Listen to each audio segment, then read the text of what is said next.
May I com in sir? भित्र छिरेर मे I com in भन्छस् गधा? सरी सर, बिर्सेछु। खानु बिर्सिन्छस्? खानु त कहाँ बिर्सिनु हौ सर, बरु हग्न बिर्सिन्छु तर खान बिर्सिन्न। त साँच्चीकै हग्न बिर्सिन्छस् र? बिर्सिन्छु नि, मैले अस्तिबाट हगेकै थिइनँ, आज बल्ल हगेको।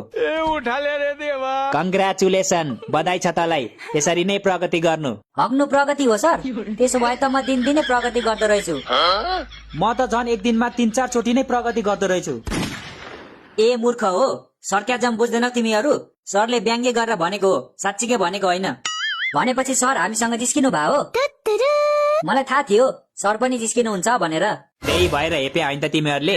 धेरै नहेपे, कुन दिन तिग्राको मासु झारिदिन्छु नि फेरि। सर, तिग्राको चाहिँ होइन कि, सक्नुहुन्छ भने पेटको मासु चाहिँ झारिदिनु न हौ, बोसो लागेर तनाव भाछ भन्या। क्या करूं इसका? सरलाई आफ्नै बोसो त कसले झार्दैछ भएको होला, झन् तेरो बोसो झार्दै बस्नुहुन्छ होला नि। सरको त बोसो लाग्ने उमेरै हो, लागिहाल्छ नि, हाम्रो पो लाग्नु भएन त।